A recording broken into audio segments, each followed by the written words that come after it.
নমস্কার শ্রোতা বন্ধুরা, স্পিরিচুয়াল অ্যান্ড মোটিভেশনাল অ্যাডভাইস চ্যানেলে আপনাদের সকলকে সাদর আমন্ত্রণ জানাই।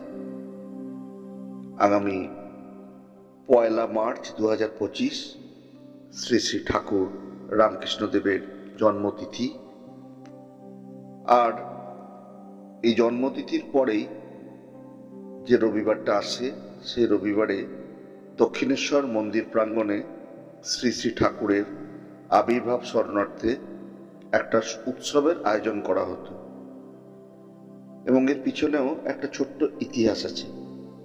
1881 খ্রিস্টাব্দে ঠাকুরের ভক্ত মনমোহন, সুরেশচন্দ্র, রামচন্দ্র প্রমুখের উদ্যোগে ঠাকুরের আবির্ভাব উৎসব প্রবর্তিত হয়েছিল। স্থূল দেহে ঠাকুরের উপস্থিতিতে এই উৎসব ভাব বৈচিত্র্যে ও আধ্যাত্মিক পরিমাপে হয়েছিল অতুলনীয়। তার মধ্যে 1897 খ্রিস্টাব্দের শ্রী রামকৃষ্ণ জন্ম মহোৎসব কয়েকটি কারণে খুব গুরুত্বপূর্ণ এবং স্মরণীয় হয়ে আছে। এর প্রধান কারণ হচ্ছে শ্রী রামকৃষ্ণের প্রিয়তম শিষ্য নরেন্দ্রনাথের উৎসবে যোগদান। ভারতের শ্রেষ্ঠ সম্পদ বেদান্ত ধর্ম সগৌরবে বিদেশে প্রচার করে প্রত্যাবৃত নরেন্দ্রনাথ তথা স্বামী বিবেকানন্দের দক্ষিণেশ্বর প্রাঙ্গণে শ্রী রামকৃষ্ণ জন্ম মহোৎসবে এই প্রথম ও শেষ যোগদান। তার অনুসরণকারী দেশ বিদেশের বহু ভক্তের সমাগমে সেদিন দক্ষিণেশ্বর আন্তর্জাতিক মহাতীর্থের রূপ ধারণ করেছিল। এমন জমকালো শ্রী রামকৃষ্ণ জন্ম মহোৎসব পূর্বে বা পরে আর কখনো হয়নি। স্বামী বিবেকানন্দ উপস্থিত থাকবেন এ খবর রাষ্ট্র হয়েছিল। রাস্তায় বড় বড় প্ল্যাকার্ডে এই বার্তা ঘোষণা করা হয়েছিল। ভক্ত রামদয়াল চক্রবর্তী আহিরিটোলা থেকে দক্ষিণেশ্বর কালীবাড়ি পর্যন্ত যাত্রী বহনের জন্য ওই দিন স্টিমার ভাড়া নিয়েছিলেন। মন্দির প্রাঙ্গণের দক্ষিণ প্রান্তে যেসব সারি সারি ঘরে খাজাঞ্চির অফিস ও কর্মচারীদের বাসস্থান ছিল, সেখানে রান্নার ভাঁড়ারের ব্যবস্থা করা হয়েছিল। ভোগ রান্নার ব্যবস্থা হয়েছিল ওই সারিবদ্ধ ঘরগুলির পিছনে দরমাঘেরা স্থানে। সকাল থেকে দলে দলে লোক আসছিল, হেঁটে, ঘোড়ার গাড়িতে, নৌকায়, স্টিমারে চেপে লোকে উৎসবে যোগদান করছিল। বহু সংকীর্তনের দল নৃত্য ও গানে মাতোয়ারা হয়ে উৎসব ক্ষেত্রে এক অপূর্ব আধ্যাত্মিক ভাবের পরিমণ্ডল সৃষ্টি করেছিল। বৃহৎ কালীবাড়ির সর্বত্র লোকে লোকারণ্য হয়েছিল, যা ইতিপূর্বে কখনো হয়নি। সকাল 9টা-10টা আন্দাজ স্বামীজি আলমবাজার মঠ থেকে দক্ষিণেশ্বর যাত্রা করেন। সঙ্গে ছিলেন তার কয়েকজন গুরু ভাই ও অন্যান্য অনুরাগী বৃন্দ। স্বামীজির খালি পা, পরনে গেরুয়া আলখাল্লা, মাথায় গেরুয়া পাগড়ি। স্বামীজিকে দেখে শত শত কণ্ঠে ধ্বনিত হল, জয় রামকৃষ্ণের জয়, জয় বিবেকানন্দের জয়। সকলেই তার দর্শন স্পর্শনের জন্য উন্মুখ।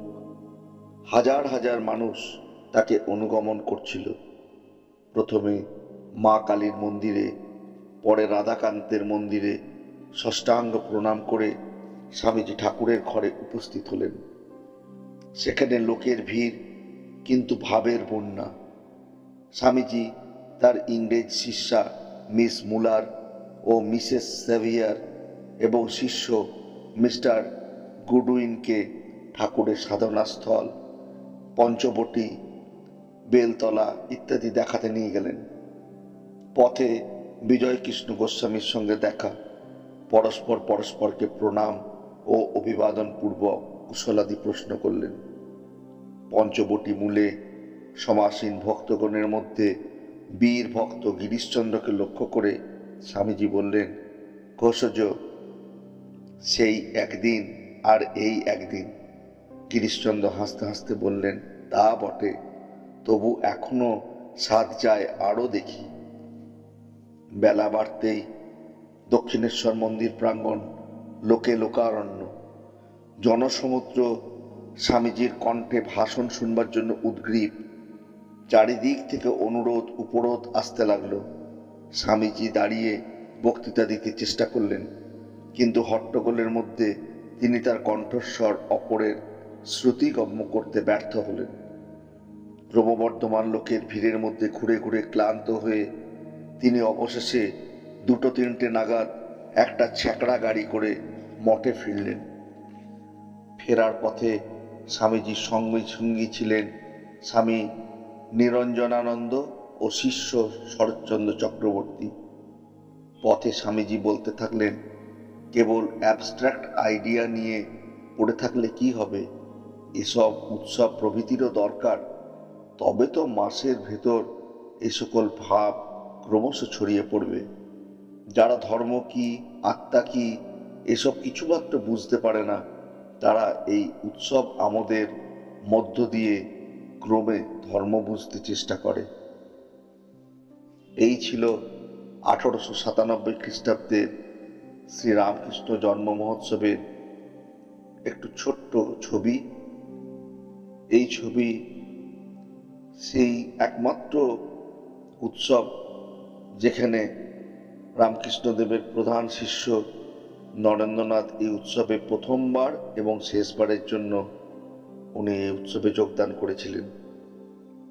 শ্রোতা বন্ধুরা, এই অংশটি আপনাদের কেমন লাগলো কমেন্ট বক্সে কমেন্ট করে জানাবেন এবং বন্ধুদের সঙ্গে শেয়ার করবেন। আর চ্যানেলটি যদি সাবস্ক্রাইব করা না থাকে অতি অবশ্যই সাবস্ক্রাইব করে রাখবেন।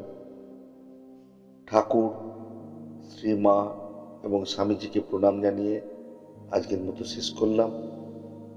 আপনাদের সঙ্গে আবার মিলিত হব আগামী দিনে আবার নতুন কোনো বাণী উপদেশ বা নীতিকথা নিয়ে। ভালো থাকবেন সবাই।